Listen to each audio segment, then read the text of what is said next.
Good evening and welcome to Q&A. I'm Tony Jones, here to answer your questions tonight. Rising Labor star Ed Husic, Greek singing legend and former European MP Nana Mouskouri, Guardian Australia columnist Van Badham, Parliamentary Secretary to the Treasurer Kelly O'Dwyer and Editor of the Financial Review Michael Stutchbury. Please welcome our panel.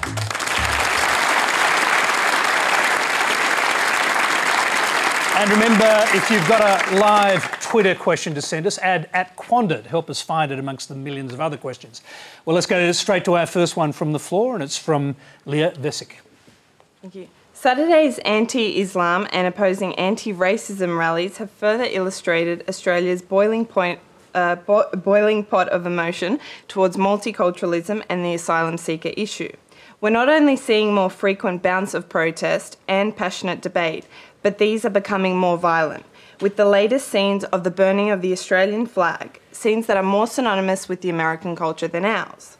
As our society is exposed to more of these events fueled by cultural tensions and political propaganda, will we become a society that has accepted this level of inappropriate and violent behaviour as a new norm? All right, let's start with Van Badham, because I just learnt earlier you're at the Counter rally in Melbourne. I was very proud to be at the Counter rally in Melbourne because I have learnt from history that this is not a new phenomenon, that we know that when there are cultural tensions and language of cultural division, that opportunistic people exploit them in order to promote their own causes. And I'm speaking specifically about neo-Nazism and fascism, which are horrible words to have to say in Australia.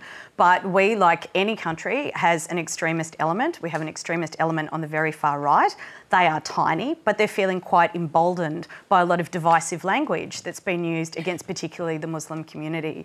And in the debate around asylum seekers, there has been, unfortunately, a lot of racist commentary, and that has given the extreme right, the far right, the confidence to put on a little bit of a public show. Tell me, what was the rally like from your perspective? Because the questioner seems to be saying that both sides were responsible for problematic behaviour, including the flag burning. Well, absolutely. I don't engage in flag burning, and I wouldn't. I attended the counter protest in my capacity as a citizen who's very passionate about multiculturalism and inclusion.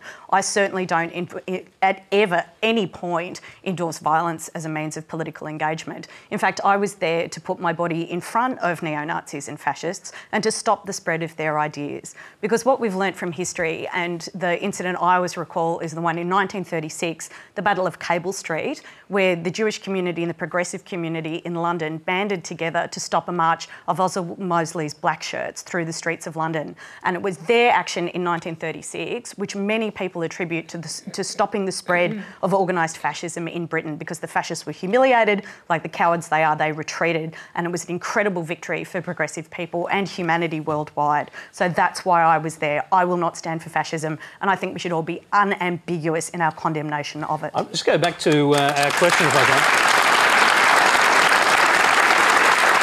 Yeah, Leah, do you buy that? Because, I mean, you seem to be suggesting that both sides were in the wrong in some way in your question. Not so much that. I think it goes back to the political debate that we're having, or probably that we're not having. The politicians do have the control and the power to subdue a lot of the emotion that's coming out of all of this, but nothing's being done. It's kind of left free for all. So you have the extremists on both sides taking law into their own hands, essentially. All right, let's hear from one of the politicians, Kelly O'Dwyer.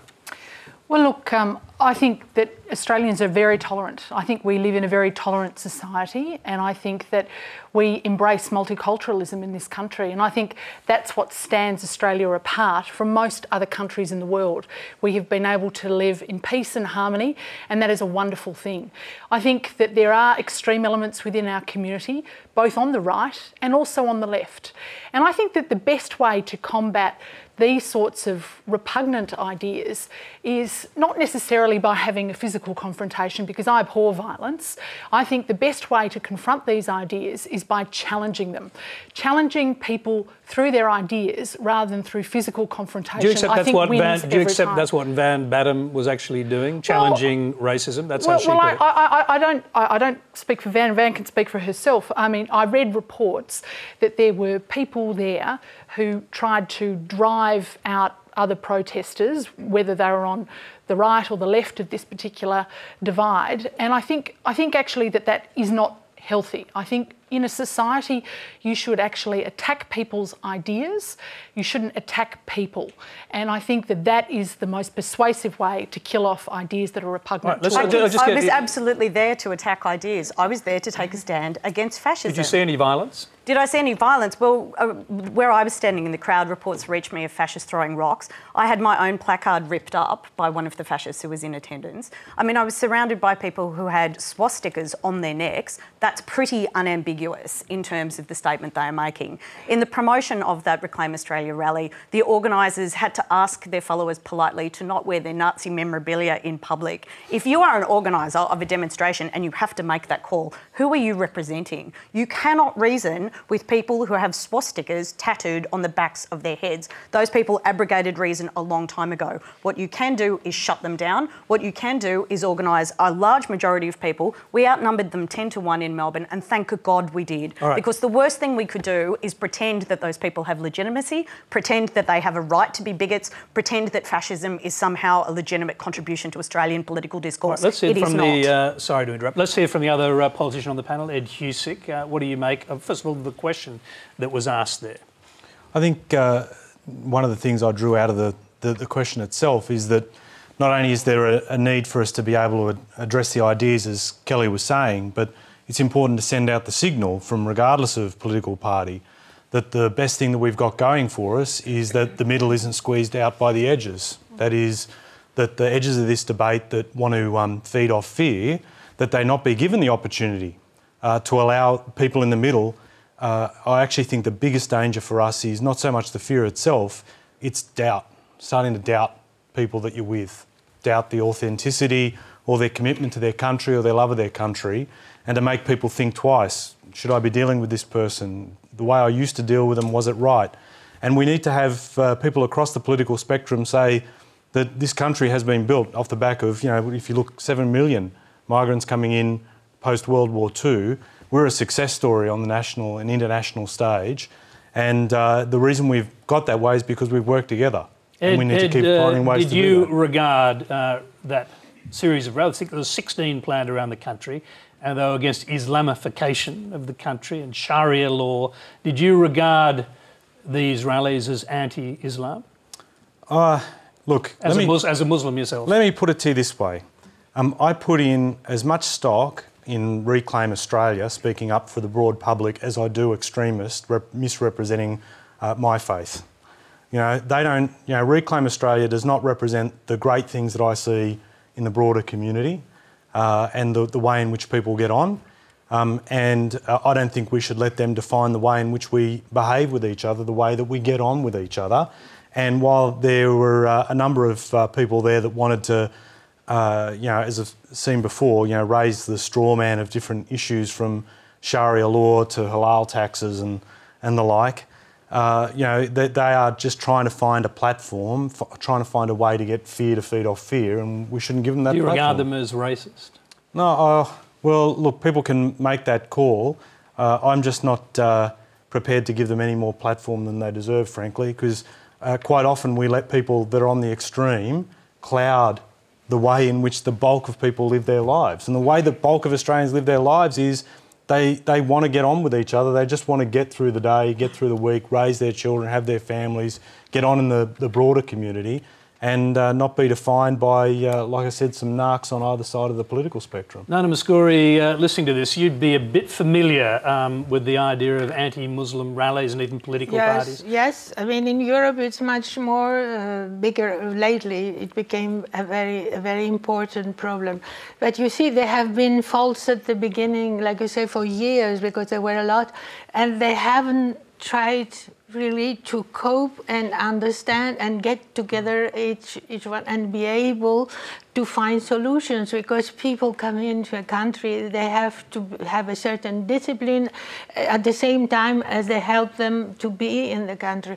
And I think this is what is paying today. They pay this default, and lately there have been extremely profound problems, really very tragic problems. And now it's becoming bigger and bigger, but I hope that it has to be with political, like you say, approach. And only with dialogue, I think you cannot really go down and fight. This is what it should be avoided. I think to have to be an understanding in between, because there is a truth for both sides. You know. Of course, there are some people. The other side maybe is more exigeant, how do you say, more demanding, but they all have something right. You cannot condemn. Of course, the crime is very hard. Yes. I'm just. Can you actually reason with, for example, in Greece, you have a political party called Golden Dawn. Yes, yes. Openly, the leader describes himself as racist. Can Yes. you reason with a political party like that, I wonder? No, I cannot. But you know, the problem is that people have voted and they are in the parliament, so they have to find the reason why this was created. And maybe we are in Greece also. We have a responsibility to ignore maybe the social situation sometimes, and so that the people come to have a help from a party like this, and it is voted. And they are really in the government. Yeah, I think they have not in the government, 17 but they are in the parliament. Yes, Yeah. yes. Does that frighten you, though? Does it frighten you that the Golden Dawn have 17 seats in the parliament? Of course it frightened me, because Greece, you know, I'm an old-timer, so I went through the war, the Second World War. I was a little child of 4 years old, so I lived the occupation. And when they finished, there was a civil war.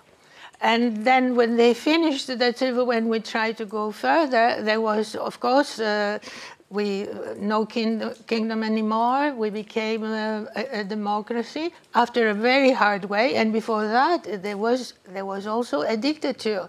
So we were trying really to build up Greece from the beginning, because we came out of the war. So our problem, like all problem, the problem for everybody, I think, is to have friends, not to have enemies. And this is what is important, to be friendly with them as well, not to receive them as enemies also, and direct them maybe what they should learn, have a discipline when they come to a country, the foreigners, let's say. It's things I mean, they happen. What can you do? People suffer, and they try to find help from somewhere, and they give their trust to those who do it. All right, I'm going to just go to Michael. I haven't heard from you yet, and you didn't publish a paper this morning, but if you did... Online, we're online constantly. Would you have... OK, how would you have covered this particular thing? Because the headlines that we mostly saw were the RSL complaining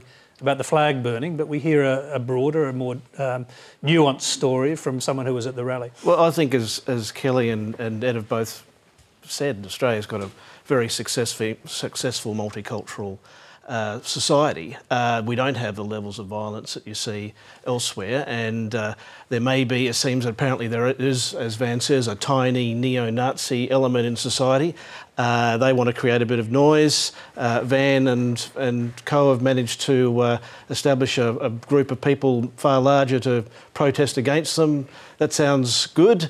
You wouldn't want to have violence break out on the streets of Melbourne, on the streets of Melbourne or any other city, because Australians are very much opposed to bringing any sort of tensions like that onto Australia's soil.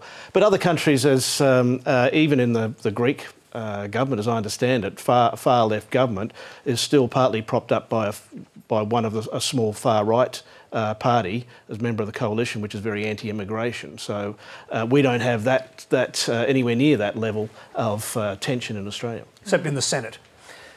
Nothing like that, though. Actually, our questioner's got a hand up again. We'll quickly go back to you, perhaps for a comment.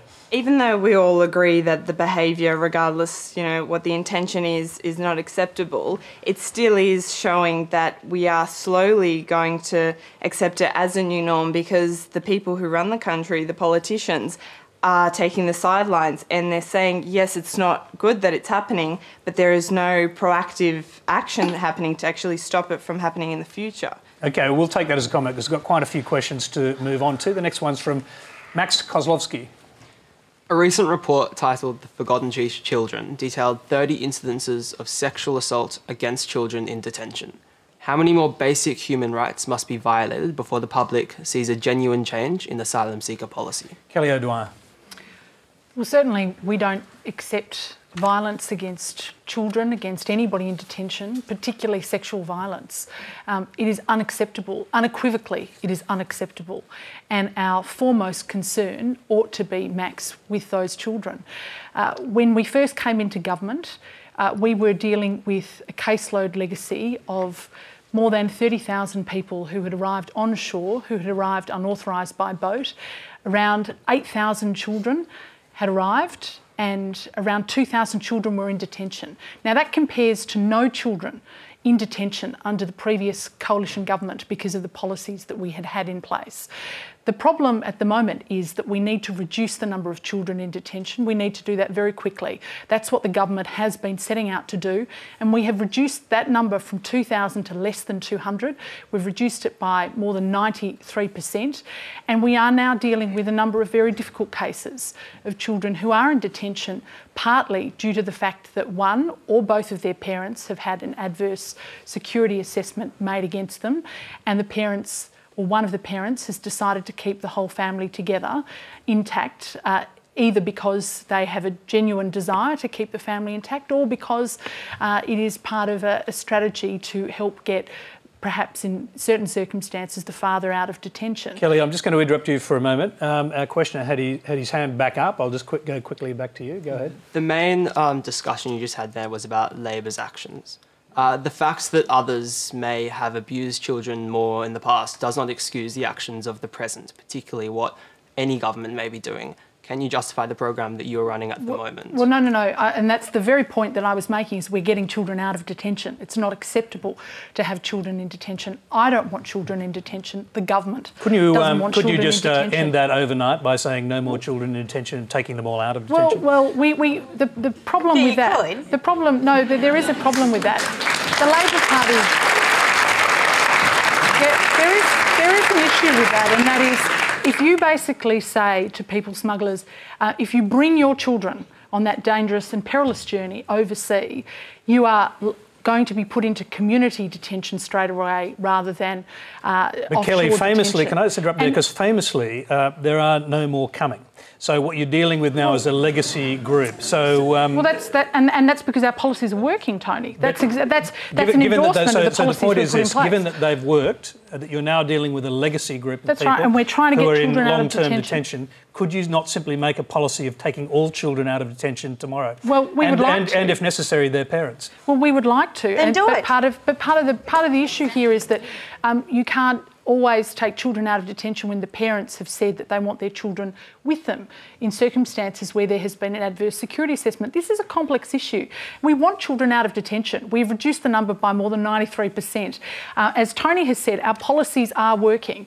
We have not seen children arrive unauthorised by boat and be put in detention in the way that they were being put in detention under the previous government. Okay, let's hear from the other panellists. And Van Batten, you wanted to jump in there several times. Oh, absolutely. It's horrifying. Like, we are endorsing, by maintaining the detention centres, the institutionalisation of perfectly innocent people. We are spending $3 billion a year on the incarceration of people who have the full legal right to seek asylum in Australia.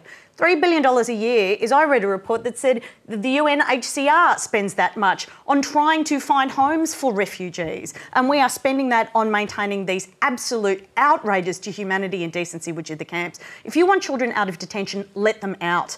We know that it's cheaper and more effective and more humane to have people in the community, supported by communities, with community resources while their claims are being processed. And I actually agree with your colleague, Craig Laundy, the Liberal member for Reid, who thinks that the easy way around this solution, the Malcolm Fraser way around this solution, is actually to increase our humanitarian intake so there are no refugees who are being exposed. We have actually increased. You have not increased it to the same levels of the Gillard government, and you're certainly not increasing it. I think if you're going to make a point, you need to hear the answer. Well, I was just going to say we have actually increased the humanitarian intake. In fact, part of the problem was that we had 15,000 people who had arrived unauthorised by boat take up those places that were humanitarian places. So people smugglers determined who was to be given asylum in Australia, as opposed to people who are sitting in offshore detention centres who ought to be given those places. Let's spare a thought for those people who don't have the means to be able to pay a people smuggler to get on a boat to try and have a better life. Okay, in Australia. briefly, I'm going to interrupt before I bring the other panellists in. I've got a gentleman with his hand up there. Go ahead.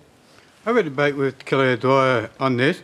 A couple of months ago, your party attacked the Commissioner of Human Rights, Gladys, because she put a report in, both about Labor, about the times that Labor government was keeping children in detention centre, as well as the new government and all that. And then your government turned around and tried to criticise her because she publicised and said that your government has spent more time keeping children in detention centre and all that than the Labor government did and all that, and then okay, your all right, government... well, I'm sorry, well, I think we've got your point there. It's about the report from the Human Rights Commissioner, which was widely criticised by your government because it had been done over a period of time. Thank you, sir. Well, we didn't try and sack her. I mean, she was actually my former law lecturer, so I have actually sat in lectures and listened to Gillian Triggs on many occasions. But let me say this. Her report focused on children, and that's what we should be focused on.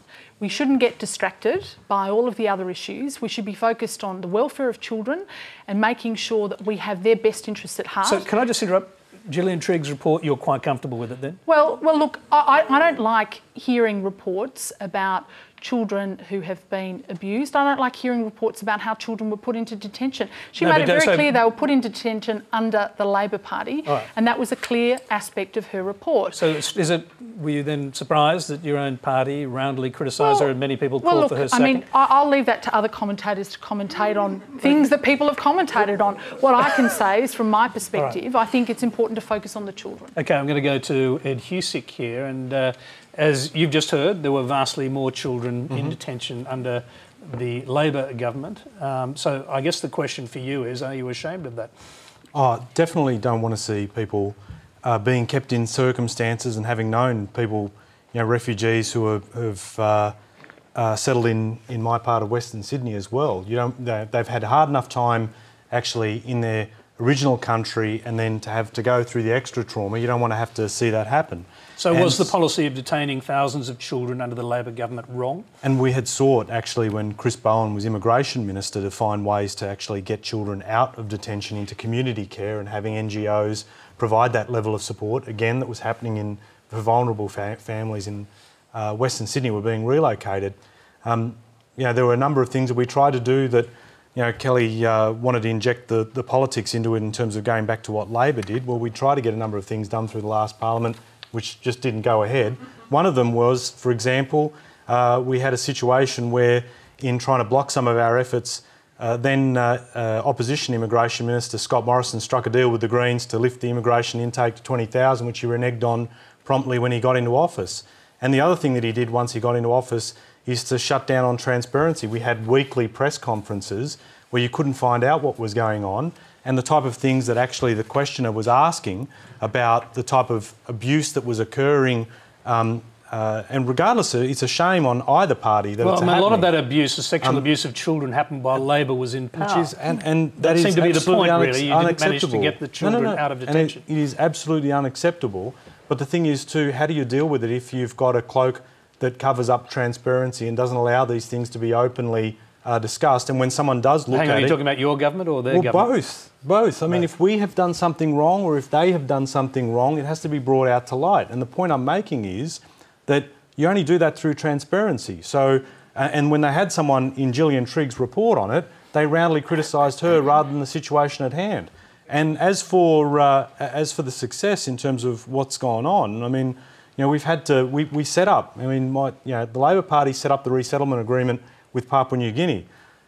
Anything that we're responsible for, and in terms of any future responsibility for the way in which facilities are managed under the coalition, they should be equally upfront and prepared to accept accountability, but you don't get that out of this government. All right, Michael Stutchbury. Well, clearly, no one wants to see children in detention. It's a horrible thought. But I think it is a very good thing that the numbers of children in detention have definitely peaked and are coming down, and that as well that the number of children dying at sea and other asylum seekers dying at sea has also ended. So that's a very good thing. I think politically, the government's on pretty strong ground here, and when you had the fact that whatever you think of what the previous government's policies, the government has stopped the boats. That's what most Australians want to see, and I think they'll get political reward for that. And when the controversy over the Gillian Triggs Human Rights Commission report came out the other day, that got a lot of airtime, but the government has had virtually no noticeable political downside from that. In fact, the government's standing has probably increased through that period. Nana, are you surprised to hear that Australia is still... I'm surprised for Australia. I didn't know, I just heard it. And I think it's really very, very sad to hear that. I mean, humanity is going away, it disappears. And I think the world needs a little bit more of humanity. And, protect the children. They are the future of the world, wherever they come from, whether there is their nationality or so. I mean, the grown-up people as well. Humanity we all need, but the children is something unbearable to believe. I didn't know that it happens here, really. There are problems, of course, with refugees everywhere today. The world has become like this. But let's put some humanity in the laws, really, and protect the children. So, briefly...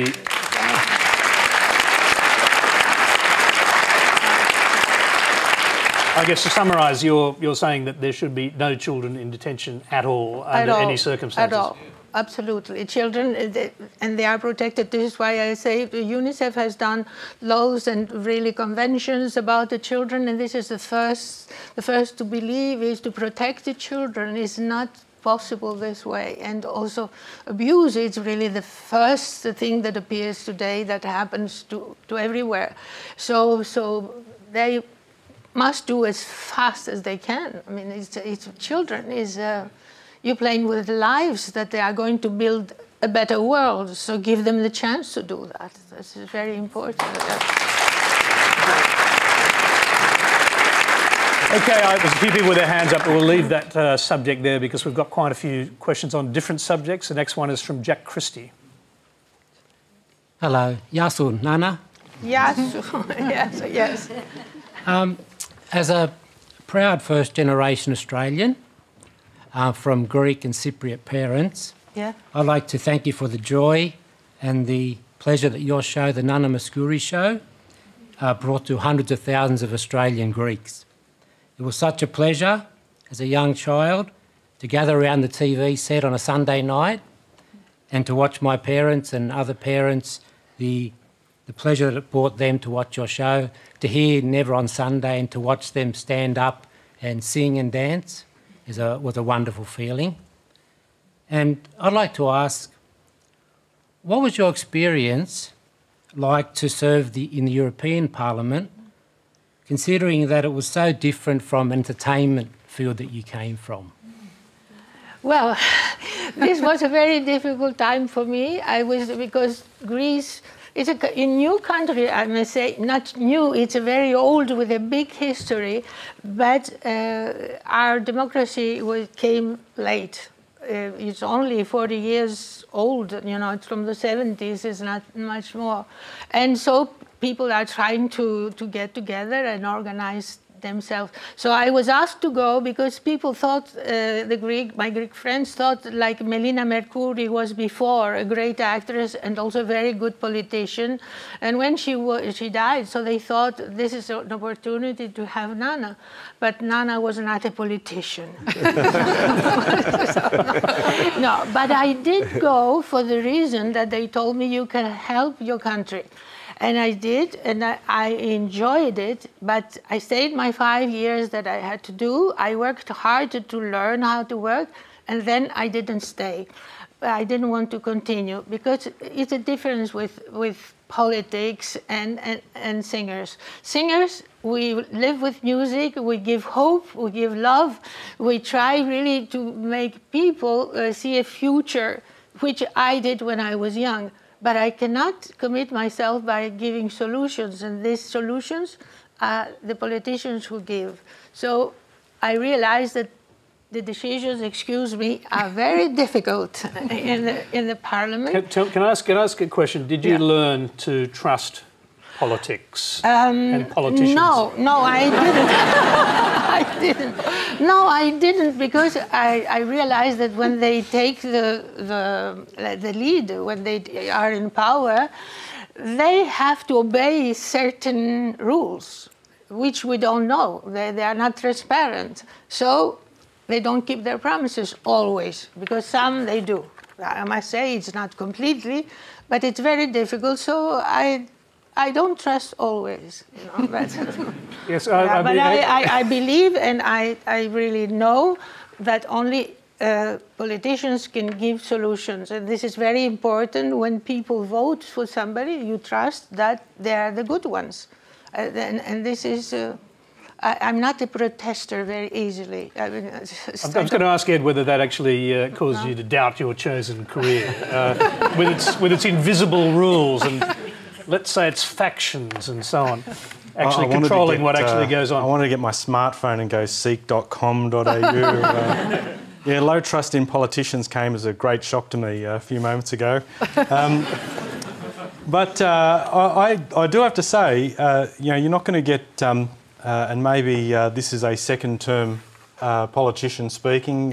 Kelly may have a different view, I don't know, but I think you do go in with the view, and I represent an area I've grown up in. You want to be able to see politics affect change. You want to see better things happen in your local area, but you also want to change things within, or in our respect, in the national parliament as well, and finding ways in which to, we were talking earlier about, people that wouldn't necessarily see eye to eye, being able to find the bridge between people is one of the hardest things. And one of the hardest things too is within your own party. There will be decisions that are made that you're not happy with. Yeah. And, you raise your voice internally, and then you have to go out and, as part of a group decision, you have to sell it. It's for me personally, it's one of the most difficult things, because selling stuff you don't believe in. Well, I guess no. That would be difficult. By my very nature, I want to be able to speak up on the things that mean a lot to me, and. But you've got, if you look at it within your own political party, there are a lot of different voices that feel the same way. So you have to be able to have the balance between speaking your mind, but also working together in a unified way to get things done. I'm just going to give the other politician a chance to respond as well. Kelly, you're about to bring new life into the world. Not because you're sort of low down, probably a lot of people don't realise that you're 5 weeks away from giving birth. But do you think that politics could be reborn in this country? Because trust is so low in politicians and the promises they make and break. Is there any way you think that could be repaired?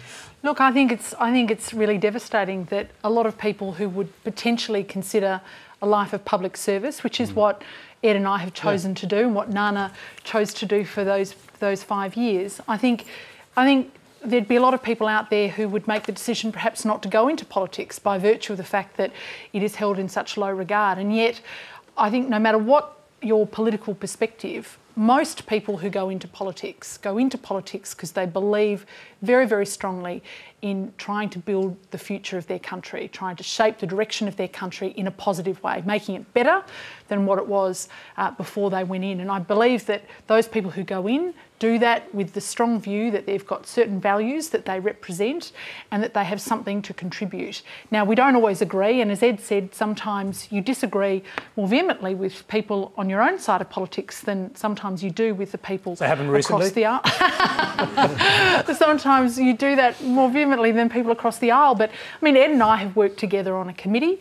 We haven't always agreed on everything, but we've been able to work really constructively together. OK, guys, I'm going to interrupt because we've actually got quite a few questions to get through. I'm sorry to interrupt your flow there, Kelly. Next question is from Nina Larkham.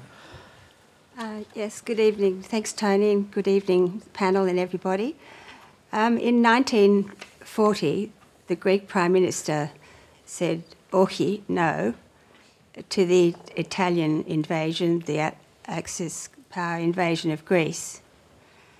This week, the Prime Minister of Greece faces a big dilemma. Will he pay the creditors, the 450 million euros that the country owes this week?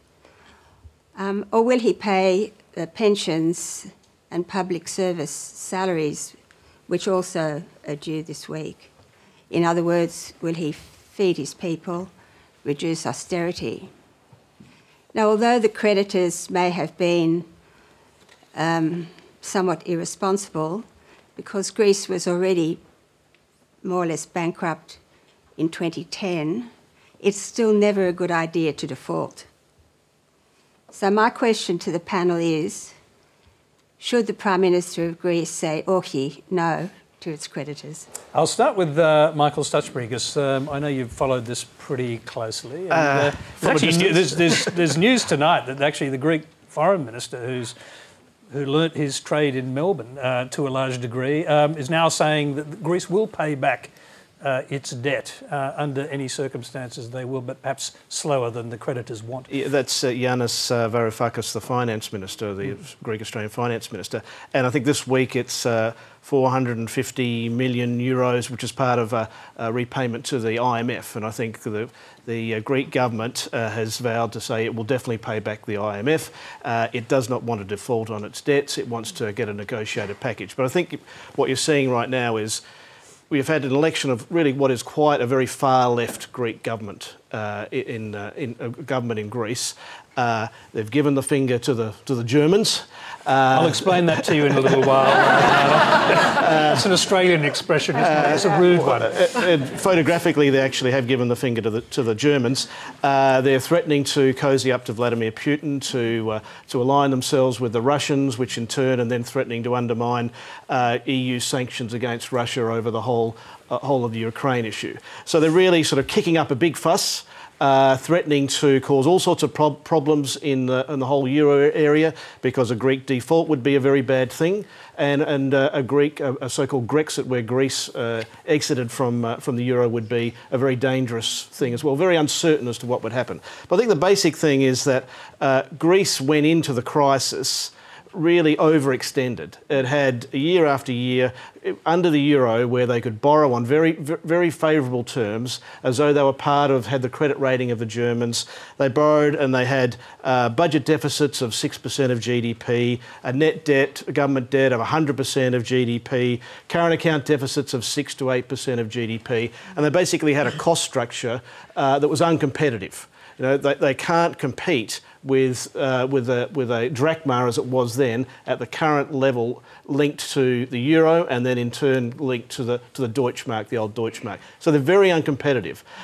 They've just got back to, with a lot of pain, have got back to having what's known as a primary budget balance, where excluding their interest payments, they're now just getting the budget in balance. But they were a long way in deficit beforehand, and basically they're not competitive enough, and now they're trying to create a big stir so they can get a bit of a haircut on to the creditors on some of their debt. They'll probably get it, but I don't think that'll be the end of it, because fundamentally they've got to become more competitive economy, they've got to attract foreign capital, they've got to become pro-business, and the government that's installed there shows no signs of doing that. In fact, the opposite. It's all right, I'll bring in Van Badham. I don't know if you ever met the Melbourne-trained Greek Finance Minister, Varoufakis. Alas. You have met him. So, no, I haven't met him, but I do. I'm a great fan of his clothes. Yes. Well, that's right. He scared the pants off a lot of European creditors early on. I can imagine he would, because certainly, you know, words and rhetoric along the lines of we are going to feed our people, we're going to honour pensions, our priority is community and society, are very terrifying to a lot of neoliberal assumptions about how we run economies. And this is, you know, the situation we find ourselves in the discussion in other Western countries about Greece. We have to be realistic about what happened there. The austerity fans are very keen in saying, oh, their spending was out of control. It was. It wasn't sensible spending. But they had a massive revenue problem. And this is one of the things that's very important for us as Australians to consider, that the taxation system in Greece was not working. They had a different taxation system to ours, where you declared your income tax. It wasn't PAYE, there were opportunities for all kinds of rorts within the taxation system. So combined with irresponsible spending and an eroded taxation base, that's why the Greek economy started to fall apart. So obviously, we're now in a situation where we have millions of people who need to eat, who don't have reliable work, who are living in a completely unstable society where there is the rise of a fascist party. What are the governments supposed to do? Prioritise the banks or the people? For me, easy decision. It would be the people. But this is what we see. Austerity is always a code for reassure the banks before you reassure your population. It's not actually about generating any kinds of economic opportunity. Economic opportunity is generated by spending. Austerity is about making banks feel more comfortable about getting their loans back. All right, Nana. Yeah, you know, it's a very complicated theme to speak about, and it's not when you are not very much involved, you don't know the truth. The only thing I want to say, and just I hope that the lady will understand what I mean, the country has a big problem at this moment. And I think you cannot make a revolution and change the whole thing. We need Europe, absolutely. Greece is, and at this point, the most important thing is to solve the people's problem.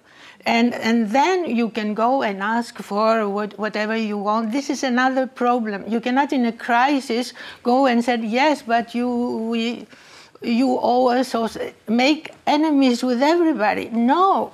We have to be friends, and Europe is with us. I mean, and I believe in Europe because the first thing was not to have war around. And there was no war. And though 55 years, or how many they are now, 60, 70, we didn't have a war in Europe. And this was important, really, to do. We have to get along, and it's a problem of culture. Culture.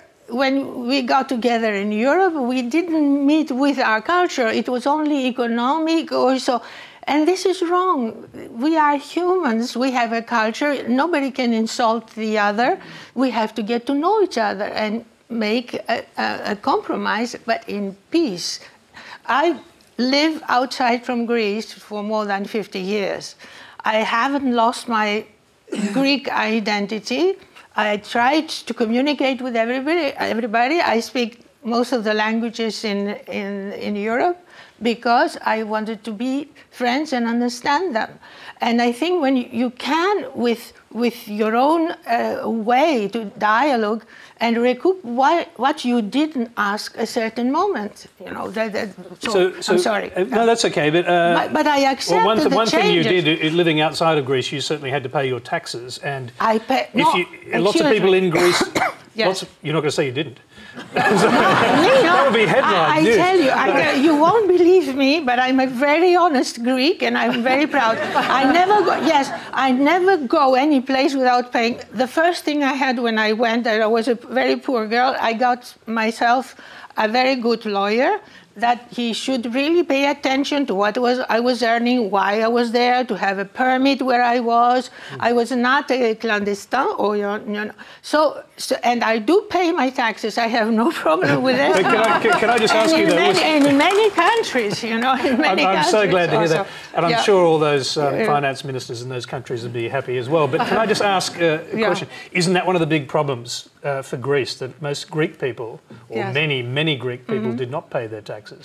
This I cannot tell you. I'm not there to know. You know, that's how can I say what they do? I mean, it's even if I was there, nobody knows what your neighbor does. No, do you say what you do?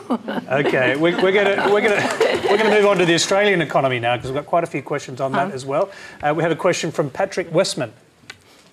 My question is to Michael Studgebury. Michael, your readership, the business community, requires a level of certainty surrounding the government's economic agenda and the country's economic future.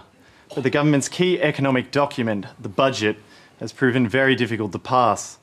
Where do you look to understand the government's economic agenda and the country's economic future direction? And what is the impact of that uncertainty on the business community? Yeah, I think, in a mini version of Greece, I think Australia is getting itself into a bit of a spot of bother now. It's clear that we've been through the the biggest mining and resources boom in our history. The iron ore price, which is our biggest export, at the start of the 2000s was around about $20 to $30. It went up to a peak of $180 in 2011, 2012. The Reserve Bank Governor said that was the greatest gift of income to Australia since the gold rush of the 1850s. But since then, of course, the iron ore price has headed south, and it's headed south much faster than people had expected. And just over the Easter, it's got down to, I think, US $47 a tonne. I think Australians don't really realise how much our high standard of living and our prosperity really depends on the price we get for our major exports. Iron ore and coal and other primary commodities. We're basically a commodity exporting country. The price the rest of the world pays us for this has really taken a big dive. That's really affected our budget position, and the budget has built in a whole lot of promises over the next decade and a whole lot of pressures coming from the ageing population, which means there's a whole lot of promises.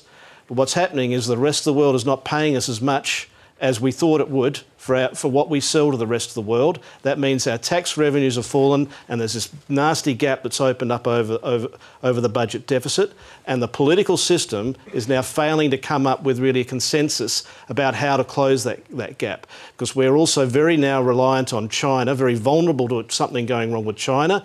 China's got some imbalances in its own economy. If they take a hiccup, the unemployment rate could go up. The budget deficit, if we get a downturn here in the Australian economy, we're overdue for one. We haven't had one in nearly a quarter of a century. If we get a significant downturn, our budget deficit will blow out, as the Reserve Bank Governor says, in a heartbeat to about 6% of GDP. That'd be $90 billion. That would affect our AAA credit rating. It would also affect the AA credit rating of our banks, and they've got to borrow money offshore just to keep the place afloat. Our housing prices are now being inflated by very low interest rates, record low interest rates, and it's pushing up our house prices at the same time as our export prices are falling. So we've got quite a big imbalance that we've got to face, and the political system, through Ed and Kelly and other political leaders, but also the whole country, has got to figure out a way that we've just got to make some adjustments. We've got a bright future. We're a very prosperous nature, but we do have to deal with the fact that suddenly, our income is now shrinking. It went up by between the early 1990s and around about 2012, Australian income went up per capita by about 2/3. It's been a golden 2 decades for us. Since 2012, it's been coming off. It's actually been declining slightly. So that period of very strong income growth is now over, and we're fighting over a pie which is now shrinking. So, Michael, and if you can answer this briefly, it goes to, I guess, the heart of the question is, where do you look then for reform? Because we heard from the president of the BCA just yesterday that it has to be decoupled from the budget. Because you can no longer, because of the political process, look for reform in the Australian budget. Well, I think we've got to get the budget under control. That's the budget. Getting the budget right is the foundation. It's been the foundation, along with a credible monetary policy and low inflation, for these 2 decades of. But have there been mixed messages coming from the government on that score? Because on the one hand, a few months ago, this was the biggest crisis ever, and now apparently it's not such a big crisis. I think it goes back to the trust in government issue we talked about before. That neither side of politics really squared with the Australian electorate in the September 2000 election. Both sides, the government talked a big talk about it, but unusually for him, Tony Abbott hasn't shown enough conviction on this issue. He went saying we've got a budget crisis, but we're not going to cut this, and this. We're not even cut the ABC, for God's sake. And so there was no. Just lost the crowd. So there's no camera from going on the side. So there's no emergency, and plus a parental paid leave scheme, which totally contradicted it. Now, then he goes and says, "Oh no, we've got to cut all this stuff." People say, because the first thing, it's like the denial of the population, they don't want to hear the thing, and they're very willing to blame, in this case. Okay, we're calling for a brief answer here, remember. With some justification, blaming the politicians for not saying we do have a bit of problem, we do have to fix it up, and we've turned to this lack of trust and broken promises debate. The system's got to get back into dealing with this problem. Van Batten. Well, it's very interesting to hear about, the falling iron ore prices in the context of the fact that, the Labor government did try and bring in a mining resource tax that was fought bitterly by the mining industry. when times were good. When times were good, there was an opportunity for us as a people to tax and realise our wealth as a nation, which was in our deposits and our iron ore deposits. Now, that was fought so bitterly that that tax became toothless and meaningless, and we didn't recoup when times were good. Times were good, and we as a people could have had the revenue from when times were good. And it's a simplistic way of saying it, but that's what we're left with now. We don't have a situation like they have in Norway, where their sovereign wealth fund from their oil deposits has made guarantees against, fluctuations in oil prices and, God help them, the end of their oil reserves. We gave that opportunity up. I mean, we're essentially, if all we're doing is thinking in economic terms about iron ore prices, we really should nationalise Gina Reinhardt and declare her a national treasure and take the wealth that could have come to us from the Spoken like a true Marxist. No, this is not a question of Marxism.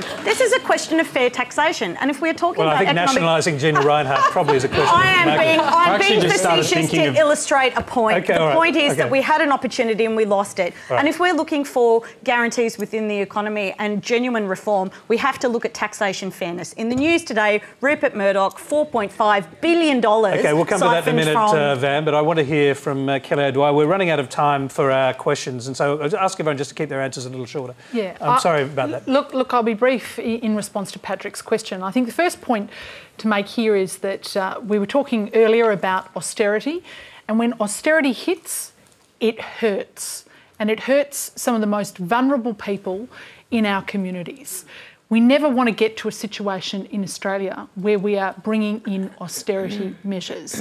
The Reserve Bank Governor has warned, as Michael has said, has warned over many hearings of the House Standing Committee on Economics that we're on the wrong path. We're on the wrong trajectory at the moment. We are spending far more than we bring in, and it's not simply a matter of our income dropping. It is also because we exponentially increased spending in this country, and we did it at an unsustainable level. And at the moment, if we were to continue on the path that we were left when we first came into government, net debt to GDP would have, over the next 40 years, as evidenced by the intergenerational report, would have blown out to around about 122%.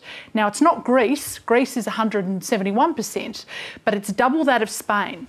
Now, if we continue on the path that we've currently got at the moment, where we have reduced some spending, but it is still growing. It is still growing. We're not paying back debt yet.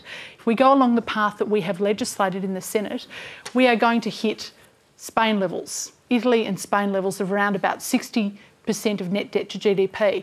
Michael makes a good point before, which is does that mean the logic of that would be you're going to have a very, very tough budget? The logic of coming that means up in May. No, the logic of that means dull, that tough we need budget. It's apparently going to be dull and tough. The logic is that we need to have a sensible adult conversation about what we are spending on, what our priorities are as a nation, and we also need to have a sensible discussion about how revenue is raised. Will you have that discussion before the budget or after? Well, we're going to continue to have that. Because it sounds like the budget is not going to be tough anymore because you've been scared off having tough budgets. Well, no, I mean, you asked the question before, Tony, when you bring about reform, do you do that overnight or do you have a proper conversation about it? Clearly, you need to have a proper conversation about it. That's what the intergenerational report is all about. It's about setting the framework to have this discussion because we know there are going to be increased pressures on the budget. And the tax discussion paper is also an opportunity to look at how we can increase and grow our economy. Okay, it's about Kelly, growing our next question is about that. It's about the tax issue indeed. It's from Noel Rowland, and I'll bring Ed in first to answer that. Go ahead, Noel. Thanks, Tony. Recent reports have suggested the government is considering introducing a Google tax, a specific tax integrity measure to target multinationals who are allegedly shifting profits overseas to avoid paying tax in Australia. How does the juxtaposition of tinkering with the system like this fit with the government's mantra that everything is on the table and the rethink of the tax system as a whole? I should add that Noel is the CEO of the Tax Institute, and I'll go first to Ed Husic on that question. On the issue of the Google tax, sounded great on paper, but there's an issue because we'd actually investigated it on our side of the fence, and the problem is you've got a whole series of tax agreements that are going to be effectively, if you bring in the Google tax, the question is whether or not it'd run counter those agreements and whether or not you'd draw retaliatory action from other countries. So it's not as clear cut. But we have said that this issue of, as you've seen these tech giants grow and as you've seen the way that they've set up their businesses in different parts of the world, in different jurisdictions, that there is an issue there and we need to deal with it. And we'd had a series of proposals that we'd proposed when we were in government, weren't followed through by this government. And we've actually come up on our side of the fence with proposals to try and address multinational profit shifting and the impact on tax that would be able to benefit the bottom line by about $2 billion. We're trying to find these ways to change the tax system in a world that's changing itself, but it's going to take some work and some commitment by both sides of politics to get that done. You support the Hockey idea of investigating, as he's doing, what many multinationals are actually doing in this country and then working out a way. He's doing a lot of investigating and a lot of speaking and very little acting. I mean, he's been talking about this. You could do as many Google searches on how many times Joe Hockey's actually talked about this and get a lot more responses than any action that he's undertaken physically to follow this issue up. We were told it'd be dealt with at the G20. We were told in a ministerial statement this would be happening. And it's just not eventuating. So there needs to be some work in that space, but you're not seeing it. Michael Stutchbury, I'll just bring you in. They'll go to Kelly and the other panellists. But I mean, Fairfax reported over the weekend, Van Batten just referred to it, that your old boss, Rupert Murdoch, been shifting $4.5 billion back to the United States. Is that a profit shifting arrangement in the same way that we're talking about with the other multinationals like Google and Apple and all of the other, well, the mining companies, Rio Tinto and so on? Yeah, well, I'm not sure whether it's exactly the same as what's alleged for Google and Apple and so forth. And the Financial Review, we will be reporting tomorrow instances of this that relate to our big mining companies, as you say, BHP and Rio. I think it's an issue for all. So how big is it with those big mining companies, if you can reveal what's going to be in the paper tomorrow? They're reasonably big, but I think both sides of politics... How many billions? I won't give you a billion number, but you sound like a politician. Both sides are it's paywall. It's all about the paywall. I'm trying to talk to you through the paywall now. Both sides of politics are clearly focusing on how can, and in fact, tax officers around the world are all focusing on how they can stop profit shifting by multinational corporations, which means they somehow have no domicile, or they have a domicile in a very low tax jurisdiction. They want to get more money out of it. So I think that's it'll get very technical one way or another through the OECD or through individual countries. They'll move to screw more money out of international multinationals. But I don't think that's the solution. The ultimate solution to the budget problem Australia finds itself in, it's bigger than that, and nor is it just a matter of just slapping on a mining tax. Under the mining tax that Kevin Rudd brought out, the tax office would shortly be handing out money to the mining companies that were going broke, because under that regime, the Australian government actually took a 40% equity stake in mining companies. So it would have been very bad on the downside. It's one of the reasons why that tax blew up. But it's clearly an issue that governments around the world are going to tackle. It's very technical, but it's not the thing that's going to get us out of our budget hole. Sure, Van Batten. Well, I mean, what's going to get us out... It's very difficult to listen to the rhetoric around, it's all about spending, it's all about out-of-control spending. It's about taxation fairness, and it is about revenue. And if we want to look at taxation fairness within the Australian economy, yes, we have to look at the gouging that's going on with multinational corporations, tax havens, and hiding taxation revenue from the Australian people. That's outrageous. We also have to plug the hole in superannuation that we all know is there. We know that with superannuation capped at a 15% tax, that the highest income earners in Australia are able to put their capital assets into superannuation. It's a flaw in the system, and it is gouging that system which is supposed to pay for our ageing population. It means that money is being hidden from us by the people who can most afford to give back to the economy. We also have to look at things like negative gearing. Negative gearing was originally introduced in Australia to increase supply within the housing market. The idea was that you would invest as a private investor in a new build, and you would get a tax credit because a house would be created that people could move into. Well, all of a sudden, negative gearing, because of reforms made by Howard, is about investing in getting tax breaks for merely owning property. Okay, we're nearly running out of time, so I'm going to have to get you to wind up. All of these things are things that we have to address before we start cutting spending, which usually affects the poorest and most vulnerable Australians. That's what we have to do. Kelly O'Dwyer, a quick response, if you can. Well, It sounds like you. I mean, if we believe what's written about what's intended, although we have to wait for tax papers and then reviews and then beyond the reviews, the green and the white paper and so on, and then some years down the track you might get some change. But are you going to change in these areas we're talking about? We agree that we should not have profit shifting overseas. It is one of the issues that we took up when we had the presidency of the G20. When we took that on, Joe Hockey made it one of his cause celebs, and we were able to get agreements with a number of international partners on that particular issue. And we're working together with the OECD because the truth is, if there is international profit shifting, they will go somewhere else. And you need to have international agreements in place in order to stop it. So that is what we are working on. But that hasn't stopped us making changes to thin capitalisation rules, where you've got people trying to take money out of the country that ought to stay in the country. We're looking at plugging those loopholes. We have been doing that consistently, but it is not going to be the silver bullet to the budget repair. Even on Labor's own figures on this particular issue, where they said we were going to raise $1.6 billion, is unfortunately a drop in the ocean of what we need to achieve. Are you going to see any silver bullets in this budget? Well, it's going to be a hard slog the whole way through. Okay. There is no one silver bullet. Right. And to pretend that there is actually very dishonest. All right. Nana, can I listen to this whole discussion about multinationals and the taxes they... Yes, absolutely. Are the multinationals, in a moral sense, are the multinationals who aren't paying taxes, are they any better than the tax dodgers in Greece? I think it's very normal to pay taxes. I think this is very honest. You work, you pay taxes. I mean, that's normal.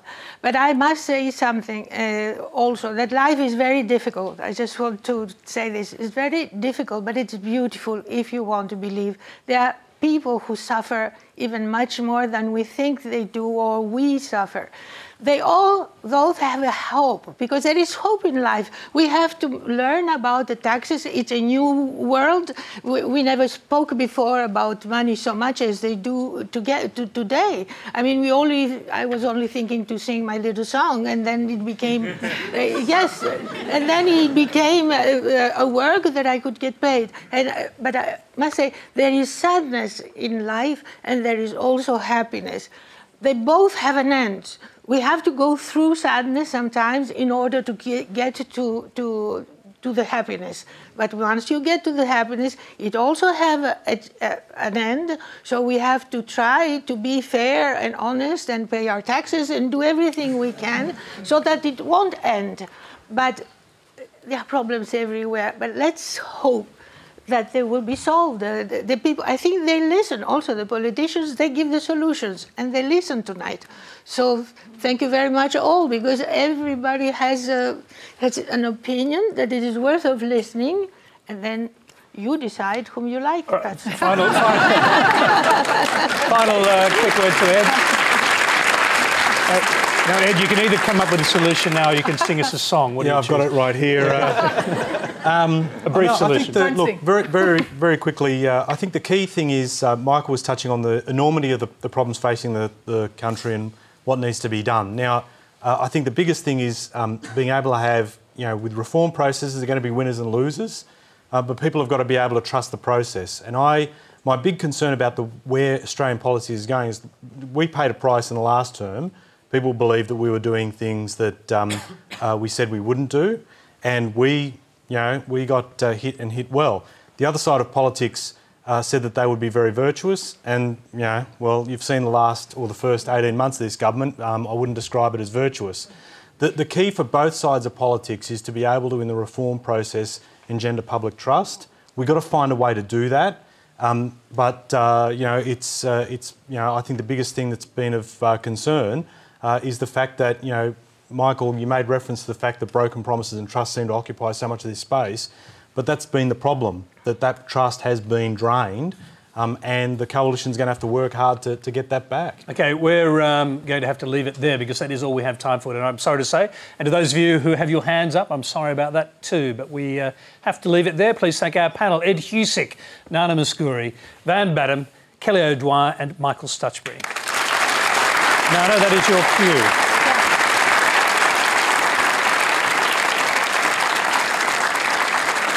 Thank you very much. Now, next Monday, Next Monday, we'll be joined by Australian journalist Peter Grester, who spent 400 days in an Egyptian jail. The Manager of Government Business in the Senate, Mitch Fifield. The Labor member for Perth, Lana McTiernan, and the Chief Executive of the Regional Australia Institute, Sue McCluskey. Now, we'll end tonight with Nana Mouskouri singing her much-loved classic, and feel free to join in, The White Rose of Athens. Till next week's Q&A, good night.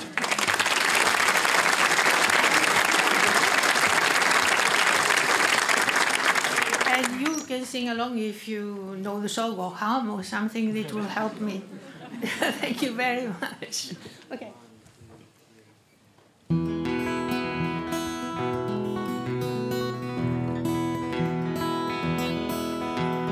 Dear